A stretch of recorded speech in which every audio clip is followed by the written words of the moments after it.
You're listening to Young PR Bros episode 119, Career Milestones and our 5th anniversary. Career milestones. They shape us, define us, and test us. Career milestones can be good, like getting that promotion you have been aiming for. Or bad, like messing up an interview, saying the wrong thing at the wrong time, or sitting idly by while an opportunity passed you by. Some milestones stick with us and remind us to never make the same mistake twice. Other milestones hark back to a time in life when we were great, and a reminder that we can be great again. Google career milestones, and there is no shortage of lists of things young professionals should accomplish by the age of 30. A little daunting, to say the least. And that is our topic today. What are the big milestones we should hit in the first few years of our career? How should we mark and learn from them? While we answer these questions, we will also be marking a big milestone for the podcast, our 5th anniversary. Stay tuned for some fun facts about the 5-year-long history of the podcast and plans for the future. And now, on with the show.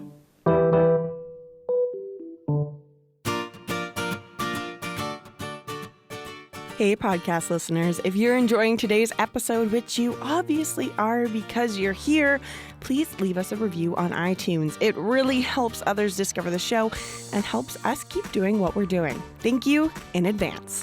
Now, back to the show.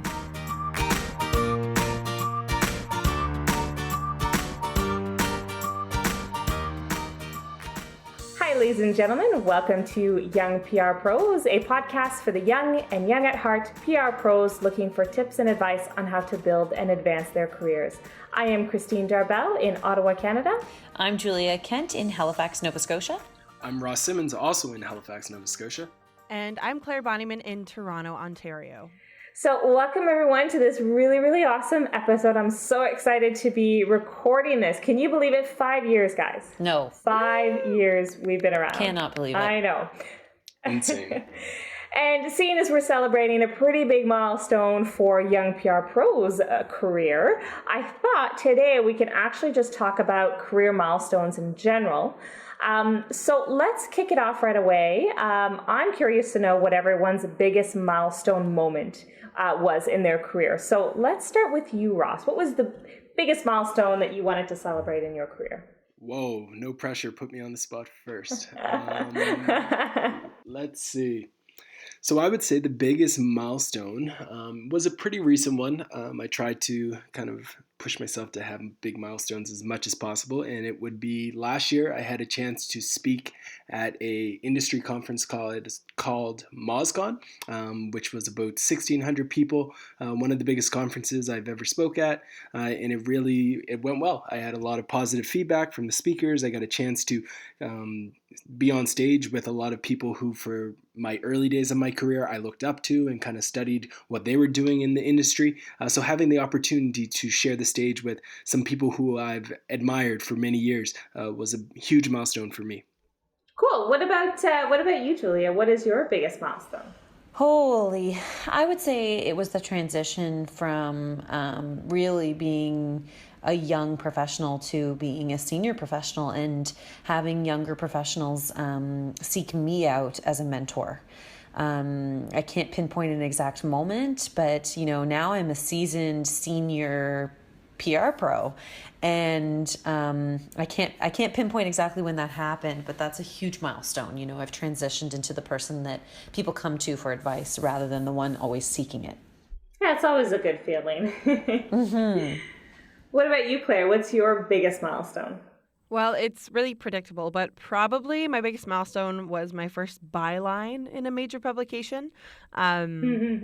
I mean, I'm hoping for more bigger ones down the road, but I was reporting up north. I was up there on my own. I was sent out on my first assignment, and it was really funny because it was like this community day for local students to meet farmers, and it was framed around where all the ingredients for pizza come from. So, of course, my first story was about pizza, and it felt supernatural. But I got to shoot photos. I went out there with like my little camera bag and recorded audio and interviewed everyone, and and this mix aired the next morning, which was so exciting. And of course, I got to do my first real big girl sign off, and it just felt so good. So that's probably the biggest milestone I've faced so far. Well, that's exciting. The kind of the getting the recognition and showing, this is the work that I did. Yeah. Having it attributed to your name. Yeah. Which I think is kind of similar to my biggest milestone was the being recognized. I just recently got my first ever promotion in my career. So, I mean, there was a slight promotion when I went from one job to another, like I moved up, but I didn't really consider that a promotion. I just considered that moving from one job to another. And obviously you kind of gather the experience that you had from your previous job to be able to leverage that into a higher job. But this is the first time that I've ever received a promotion in the same job where I went from one level to another. And the position was actually created for me. It wasn't, when I went in, it wasn't like there was another place to go. It was very clear that, there's not a lot of room to grow, but I worked my butt off and I was still able to get recognized for that. And they ended up creating a position for me, which is really exciting. And so that's probably the biggest milestone of my career is being recognized for that. So, I mean, we have all these moments that we kind of look back at and we say, I was really, really proud of myself in that moment. And I think it really kind of changed maybe the direction of my career or helped me move on in my career. So I want to know what those specific moments actually meant to you. How did they make you feel? So Julia, how that moment when you went from, professional to seasoned professional, having people come to you and ask for advice, how did that make you feel, and why do you consider that such an important milestone? I mean, I would say it was surreal. It was in the moment, kind of like, oh, like you want my advice? Like what advice could I possibly have? But, it made me take a step back and realize like all the work I've put in up until this point has paid off, and I'm now seen as someone that's knowledgeable. And it was a great feeling. It was motivating. It was, inspiring in a way, and definitely complimentary, I guess. That's awesome. And I mean, I think it's important for all, young professionals. I don't think you need to be a CEO or a vice president. Again, no one on this podcast is a CEO. And yet we still can offer advice to younger professionals or professionals of all ages, just based on our own experiences. And I think it's important for everyone to keep that in mind, because I think I think the moment that you feel confident enough in your career that you can give advice is a very important milestone, and it can reinvigorate that confidence you have in your career to help you reach higher and try harder for that, that promotion or that higher job or whatever it is, or that cooler job that you've always wanted. So I think that is a very important milestone for everyone to feel, and it can come at different times. It can come really early for some people, and it might come a little bit later in other people's career. I think the way that my promotion made me feel, like for my milestone, was just that recognition of the hard work that I had put into this job. I had been working at the job for 3 years, and I really wanted to make it, this is my job, this is my career, and the work that I do there is not just so that I can eventually move up one day, but the work that I was doing was really to try to make a difference for my audience and for my stakeholders and for the members, CA members across Canada. So I think when I shifted from I'm doing this work for my resume to I'm doing this for my audience, I think that's where I was doing better work once I shifted my mindset on that. And once I did that, then the work that I was doing was so much more valuable, which eventually led, I think, to that promotion, because then I was implementing new things that were helping the business and the organization, not just my career. It's not about I need to do this media interview so that I could show that I'm a great spokesperson. It's I'm going to respond to this media request so that they can help my audience understand the issue we're dealing with. So I think that's what the promotion made me think of is when I'm working on a day-to-day, when I'm working day-to-day in my career, I'm really trying to respond to my organization's needs and not just my need to move up. So I think that's how my moment felt to me. Claire, what about you? The when you got that byline, how did that moment make you feel, and why is it so important as a milestone to you? Yeah, I think you really touched on it when you talked about how they really do. These kinds of milestones really just switch your way of thinking, and it moves you forward from one concept and perspective to the next. It was right after I'd finished school and I just graduated and I had moved, 3 days drive up north for this internship, and it became this super affirmational moment. And Christine, you mentioned recognition. And I mean, I came into this moment, it was a brand new environment. And, you kind of realize that you could do it and you get that nod, that says, like, yeah, you're a real human, which seems kind of weird. But it's such a big deal because I don't think that a lot of us, when we start, really believe that you can do the things that you're going to do until you've already done it, especially as a student and especially as a recent grad. There's this huge idea of like, I've studied this.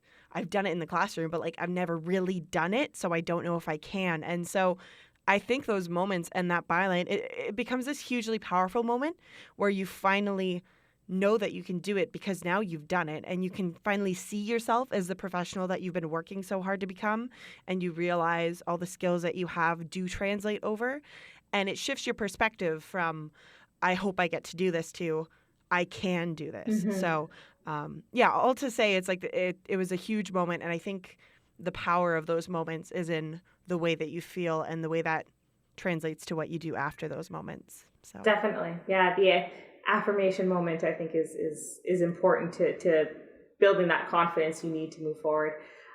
What about you, Ross? What did your moment really mean to you? Yeah, for me, it was really a great moment to kind of have the chance to connect with some great people. Like for me, it really came down to getting a check mark on my kind of to-do list and bucket list of wanting to always speak at MozCon, and then having the ability to do that was just a huge thing that I've always aspired to someday achieve. So it demonstrated to me, if anything, that this is one of the many things that I have on my to-do list as it relates to my career, and it just validated and confirmed that I'm well on my way. And I hope that it's really just one of the many accomplishments and things that I can add to my kind of to-do list and checklist and bucket list that I actually am able to accomplish. So for me, it was just a very recent, but also an important milestone that I accomplished, and that's why it's top of mind. And I like that, Ross. I like that you have a bucket list. And I mean, I think we all have that vague bucket list of things that we want to do before we die, right? Like, oh, I want to travel to Asia, or I want to right. Whatever it is, we all kind of have like those life bucket lists, the things that we want to do. But I think it's important to have a bucket list of things that you want to do in your career, right? And maybe it is one day I want to be a CEO, right, or one day I want to run my own department, or one day I want to speak at a conference that I really like, or even just be invited to speak at a conference, So having that bucket list, I think, and having it somewhere in the back of your mind as a constant reminder,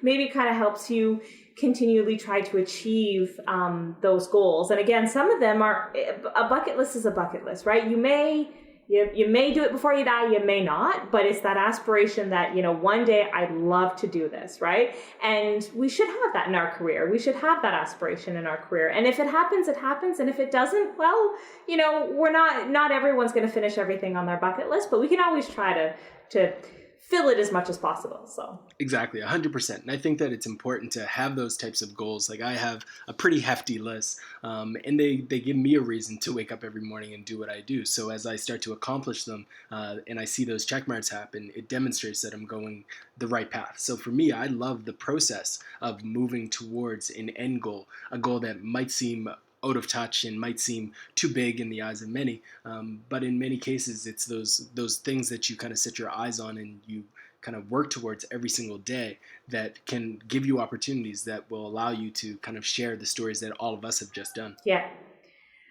So the next question that I want to ask everyone, and I guess this may be subjective because I think every individual is different, but generally, what milestone moment or what moment should all young professional experience by the age of 30? And I'm talking about a moment. It doesn't be that everyone by the age of 30 has to have a promotion or has to have moved from one job to another. It could just be a moment that they feel gaining confidence or something like that. But I'm really curious to know, what is that one moment that all young professionals should feel, that milestone that they should feel before the age of 30?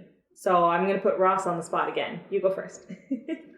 So the milestone, and I don't know how to describe it, but essentially the milestone would be bouncing back after a significant heartfelt failure.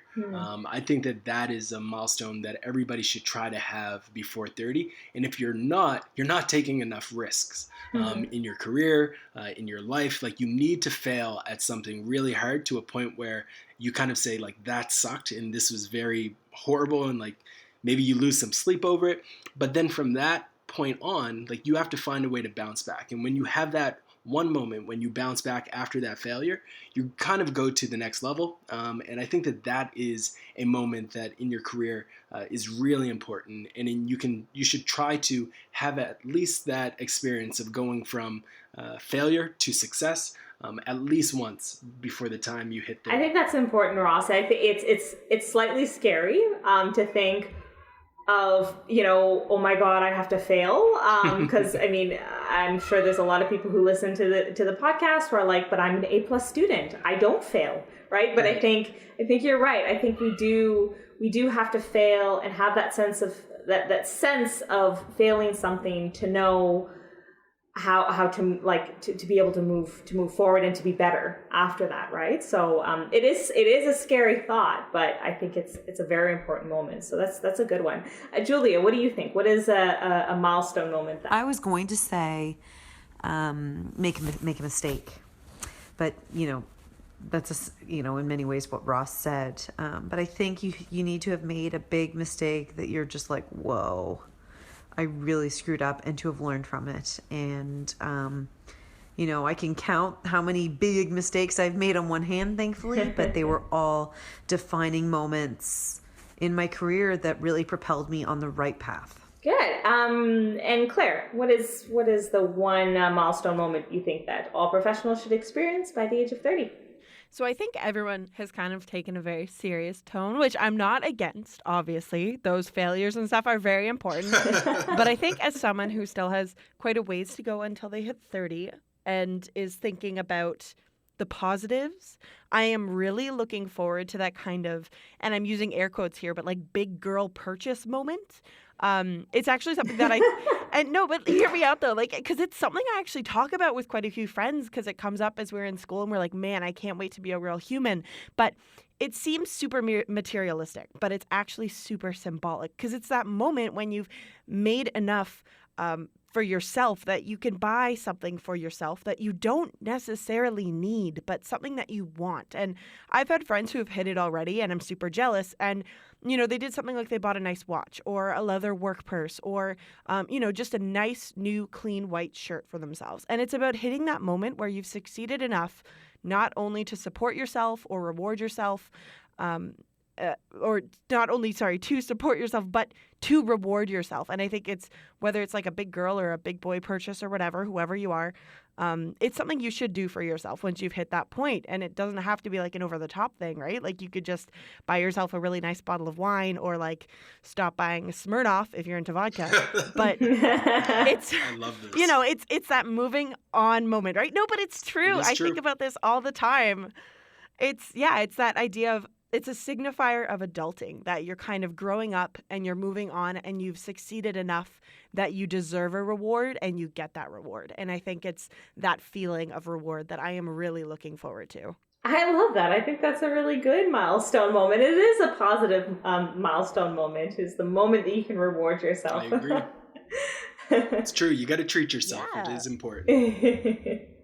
I think to round off this question, I think the one milestone moment that I think everyone should hit before the age of 30 is I think everyone by the age of 30 should, and I don't know how to explain it, but should have had the opportunity to be picky with choosing a job. You know what not necessarily to refuse a job, because I mean, we're not all going to have the opportunity to say no to a job or be headhunted and say, no, I'm not interested. But I think we all have to have that experience by the age of 30 where we have several opportunities in front of us and we have to choose between which one we're going to go forward with. Is it going to be, the one that's going to bring in more money? Or is it going to be the one that might actually, is in the industry that I want? Or is it going to be the other option that, I don't know, is a step up in my career or something like that? Which one is going to be, everyone should be at some point before the age of 30, had the opportunity and had to face the decision of which one is going to be the best opportunity for me. Because I think when we're given that opportunity, or if it's someone coming to us to say, we'd really like you to apply for this job, I think sometime before the age of 30, we need to go through that process where we sit down and we say, okay, what do I really want in my career? And the only way you're going to ask yourself that question is if you're not sitting comfortably in a job for 10 years. It's when you start switching things up. It's when someone comes to you to say you have to apply to this job, or you've been let go at another job and now you've got to find a new job, or you're bored at one job and you want to move over to another one. So I think at one point before the age 30, you have to sit down and say, okay, what do I really want? Where do I really want to go? Because the first couple of years in your career, you just need to get that experience, jump in feet first, explore, figure out what you want. But sometime before the age of 30, you have to be able to sit down and say, okay, I've done the exploring, and these are the things that I want. I want a career that's going to pay me this much money, that's going to get me in this industry, and that's going to result in this sort of outcome. And I think that's an important milestone that everyone should hit before they hit 30. Hi everyone, it's Martin Waxman, one of the hosts of Inside PR, and I want to say a very, very happy 5th birthday to young PR pros. A fantastic milestone that you guys have achieved, and really what an exciting place to be, because you have all this content that you can look back on, and also all this excitement and anticipation to look forward to as you move on to the next 5, 10, 15, 20, 25, 30, 35 years, to the time when you may have to change the name of your podcast to Young-ish PR Pros if you guys are still the host.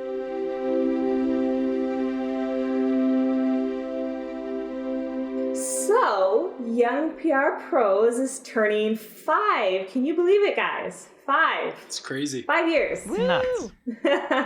Happy birthday to us. Happy birthday to us. Happy birthday. Nobody else chimed in, so I let it drop. No. Yeah, that's okay. I was just taking the serenade. Beautiful singing voice. Gorgeous. Yeah, it was great. Yeah, so 5 years, it's remarkable that it's been this long. We'll get to it later in the podcast, but there's so many people to thank for being around this long. So to celebrate 5 years, I thought it would be kind of fun, though, to look back at the last few years and see where we came from. So does anyone remember this clip?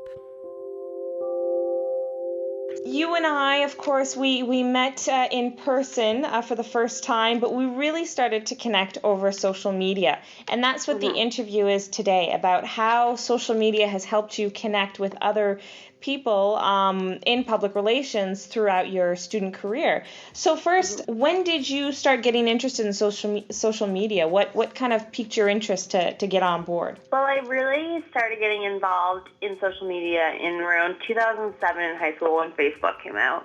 I was obsessed with Facebook, I think, as we all still are. Yes. And then when Twitter came out, I wasn't really interested, but then in 2009, I jumped on that bandwagon, and I haven't left it ever since. That was the pilot. So we had Sarah Bustard on the show from an MSCU. I got that right, Julia? MSV as in Victor, U. MSVU in Halifax, which funny enough, so Sarah was one of, she was like the first, not guest host, but she was the first guest host on the podcast. And since then, Halifax has always been like a dominating audience for our podcast. We've always had a significant amount of people listening to our podcast from Halifax. So I guess we've got to give a shout out to Sarah somehow, because it started with her, right? It's the first guest host was from Halifax. What about this gem though? Now, after almost 3 years, host Christine and Julia have finally welcomed a new co-host. Welcome, Ross Simmons. You have heard his voice a few times before in interviews and as a guest host for the past few episodes. Young PR Pros is very excited to welcome Ross and can't wait to hear what he has to say on future shows. And now, on with the show. How much did these real life projects help you, prepare yourself for your career? I think for me, the side projects on my end, I'd say really kind of kickstarted the entire, my entire journey, because it was really through those side projects that I had where I started to chase this whole passion for the whole online world and what technology could do. And at the moment and in the time, I didn't really realize that it was associated with marketing. I was really just writing about fantasy football because that was something I was interested in. And I was really creating content. And today, as a marketer, I'm a content marketer. So it kind of put me into a space where at the moment I didn't really know where it would go, but it took me to where I am today. So from my perspective, the side projects really helped me understand what exactly I wanted to do, but also build up my skill set that I wouldn't have been able to develop by just doing the regular classes.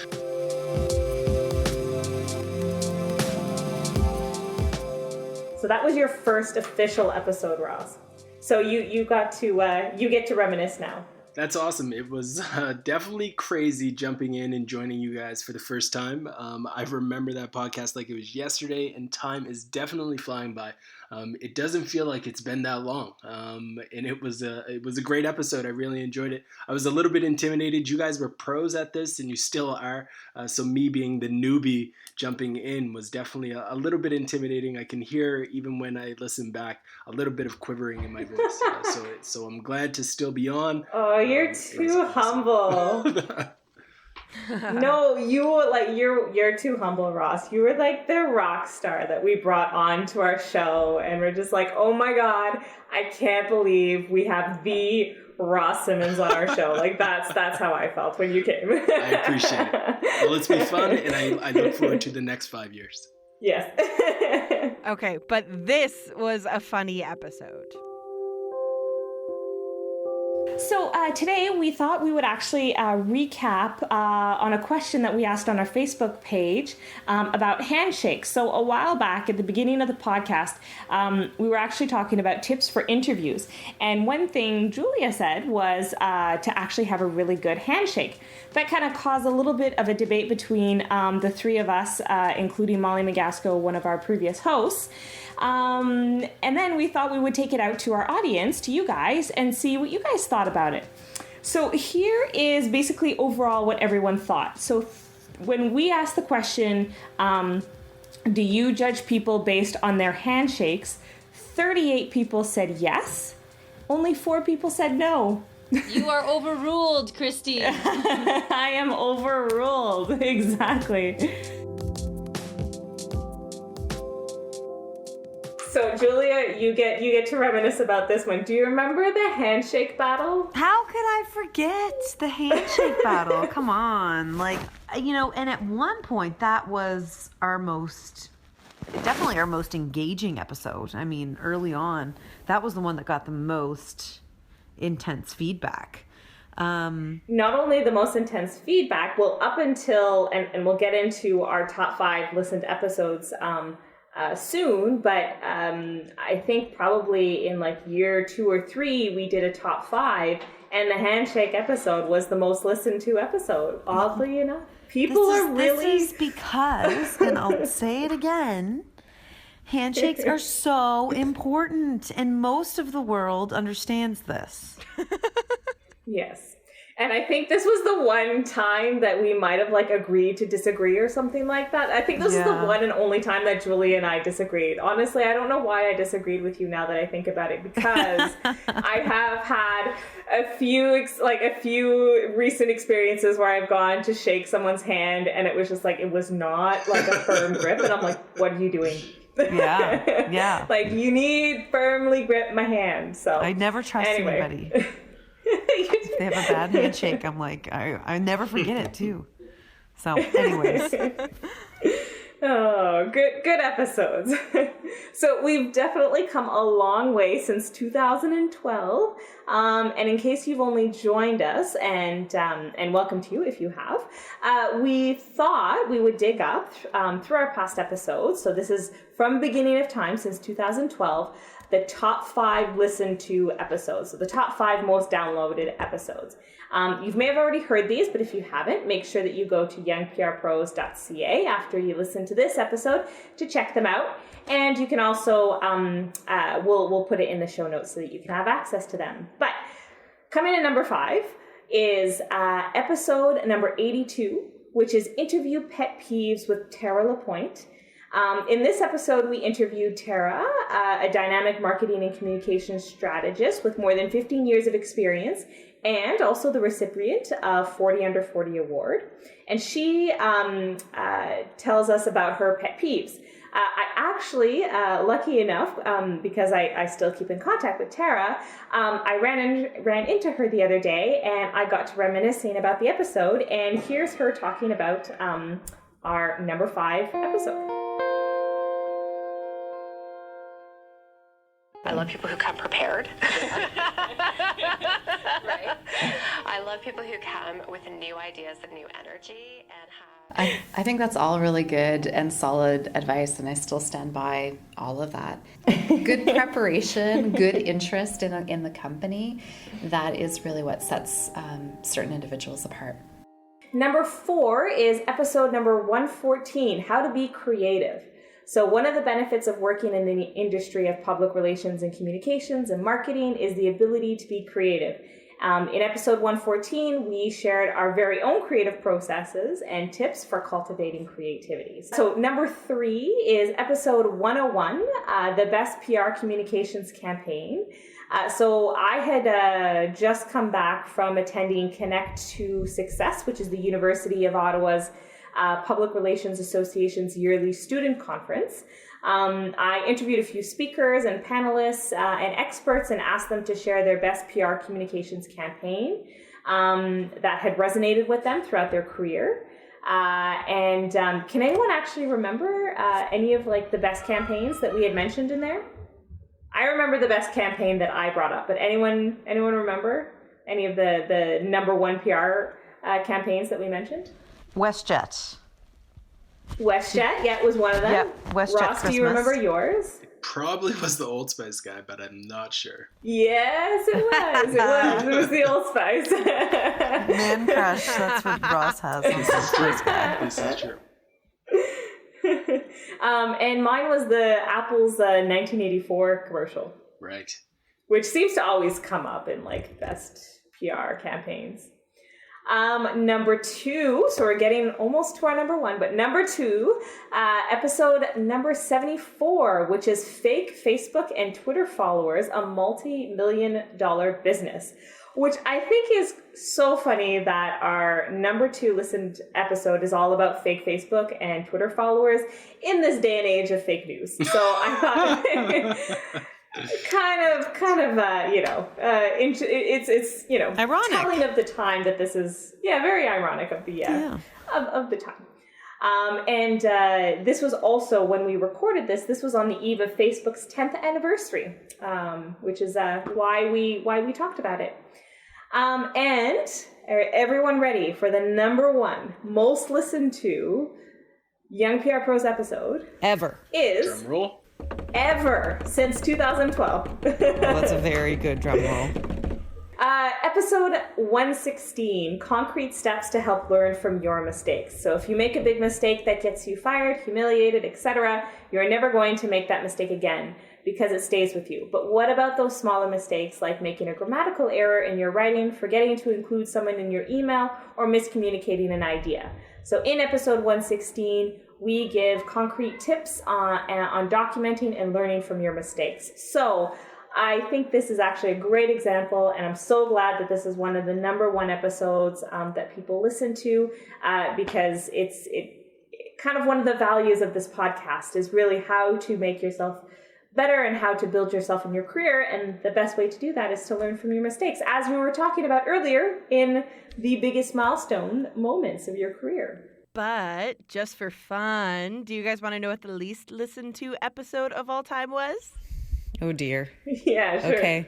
Does everybody want to be depressed for a second? Okay, let's just establish something. It's pre-Ross, Speaking of right? all that, it's a learning experience, right? It's pre-Ross and Claire, so no one holds it against you. But that would be episode number 72, our Christmas break to-do list. So I'm thinking you guys really needed to work on your to-do list. No, I think that just people don't care what Christine and I do on our Christmas break, and I really don't. I don't blame them. I don't blame them. We were trying to be like keeners and say don't have fun during your Christmas break. Make sure to read, and I'm pretty sure I said read the news. I remember this episode. This was a good episode. I'm kind of mad right now. Yeah, or it was, we published it too close to Christmas and people had already checked out. Fair enough. Wanted to go on their Christmas break. I cannot believe it has been 5 years. Happy, happy, happy anniversary. I'm really proud of the work that you're doing, and I can't wait until it's been 10 years and you have to change your name to Old PR Pros. Congratulations. So, given that it's our anniversary, we're looking back at these last 5 years. I'm just kind of curious to know, what is everyone's favorite memory while being on this podcast? So let's start with you, Claire. What's your favorite memory? So, besides learning about Ross's do-rag business, which was like the highlight of everything, I have kind of an odd one because I don't know if you guys know about it because it's related to the podcast. But I was sitting in my car in the parking lot at school for one of our recordings. It was during my first semester of this new program I'm doing. I had just finished up a newscast and a full day of class and was just sitting quite happily in the dark, recording an episode with you guys with my mic in my hand and all that. And it was really cool and it felt really good. And I felt super wanted, which was nice. And I was really busy. But it was funny because one of my classmates actually arrived in the parking lot then to drive home and had parked next to me, but I didn't know.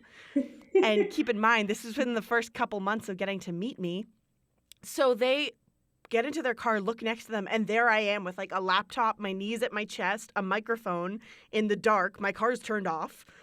I'm just there. So they started trying to gesture to me through the window as I was talking to you guys, and it was just this really funny scenario. And so, of course, the next day I had to explain what I was doing.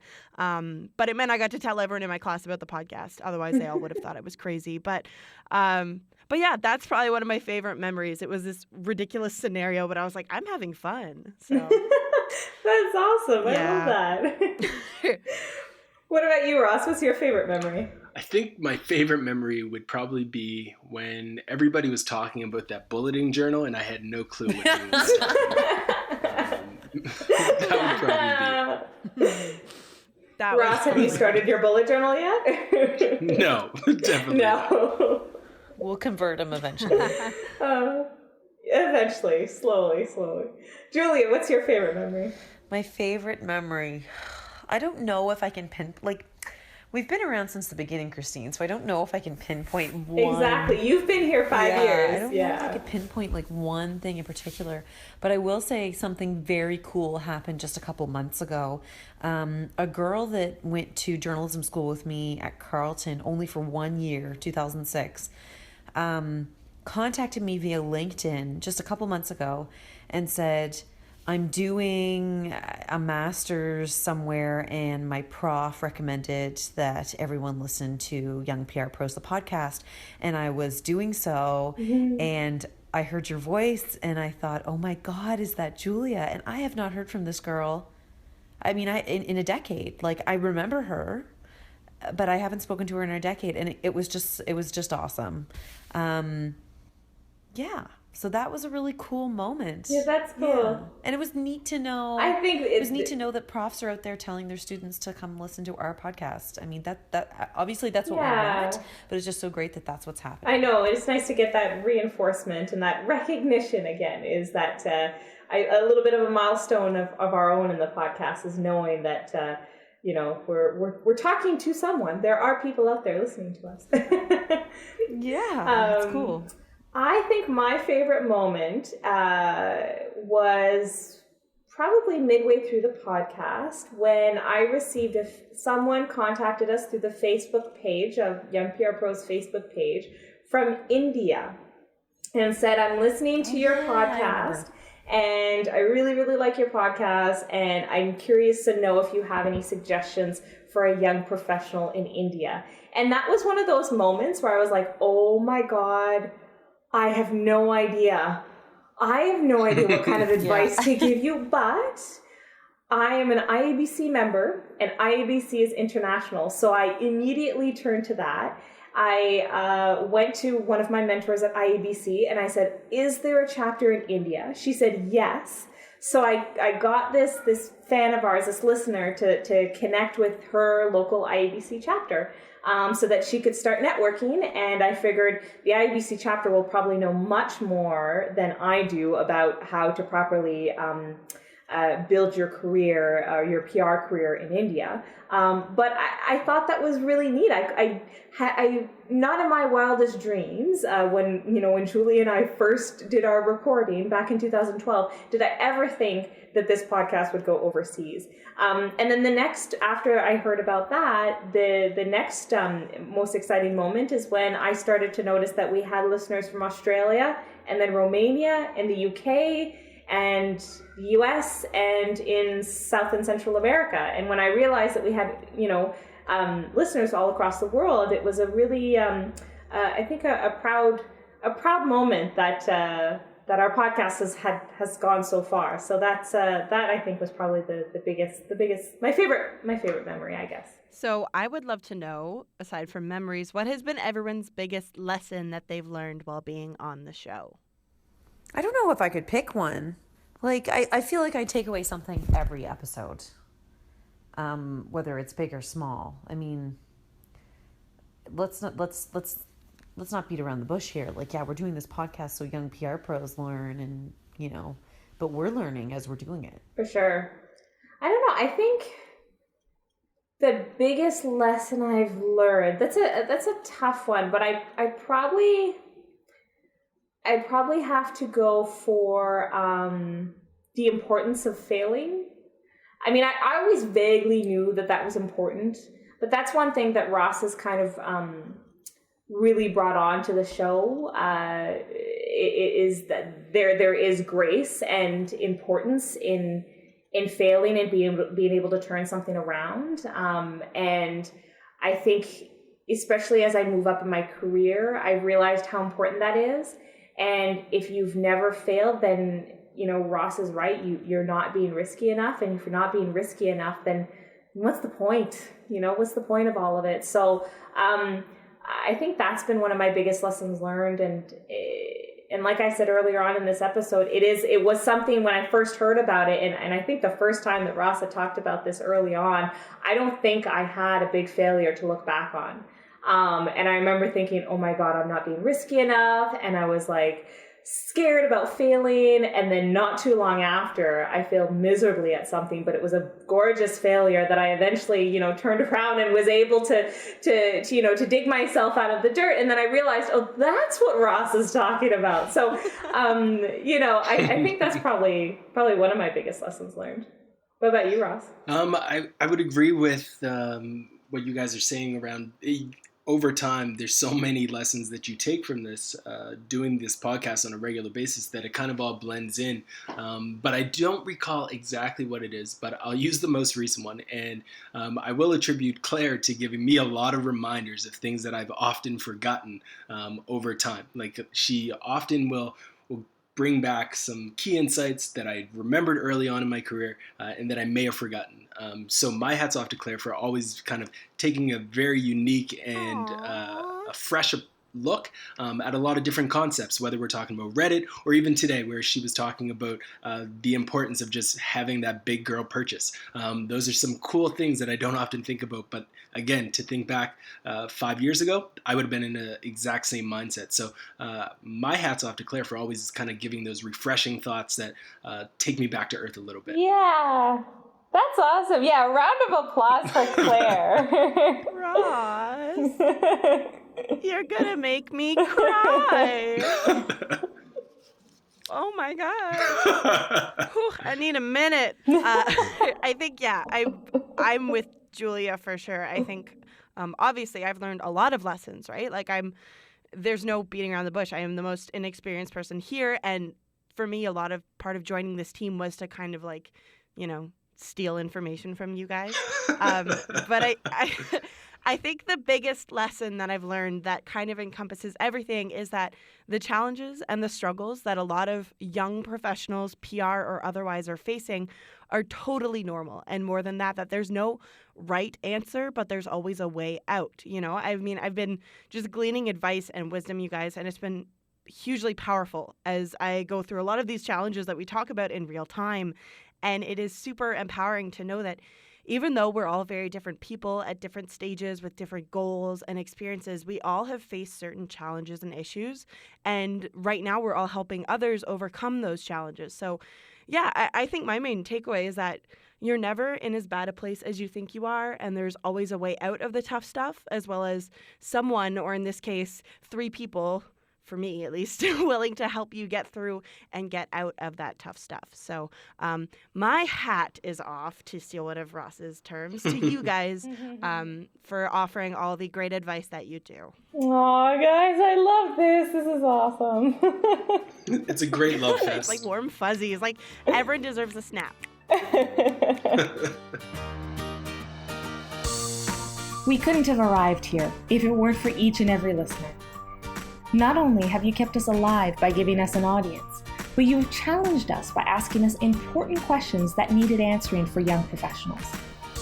Your inquisitiveness has helped thousands of young professionals across the world who feel the same doubt, uncertainty, and curiosity as you do get the answers they need. Keep sending in those questions. Special thanks to all our guest hosts over the years for sitting down with Christine or any of our hosts and letting us ask the easy and the hard questions. We wouldn't be able to properly answer our listeners' questions if it weren't for you providing your wisdom and knowledge. Everyone here at Young PR Pros cannot wait to celebrate another 5 years on the airwaves. We can't wait to answer more of your questions and dive deeper into the world of PR, communications, and marketing. In an age of fake news and alternative facts, Young PR Pros feels it is our duty to help the next generation of PR pros learn about ethical communications, how to put strategy before tactics, and the importance of research to inform decisions. So thank you for listening, and until next time.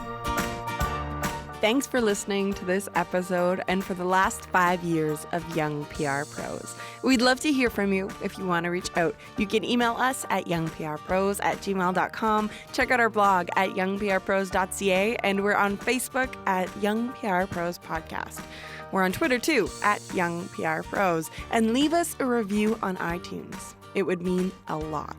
Thanks, and we'll talk to you next time. This episode featured tracks by Poddington Bear and Lee Rosever from the Free Music Archive. Sound work and editing by Claire Bonnyman.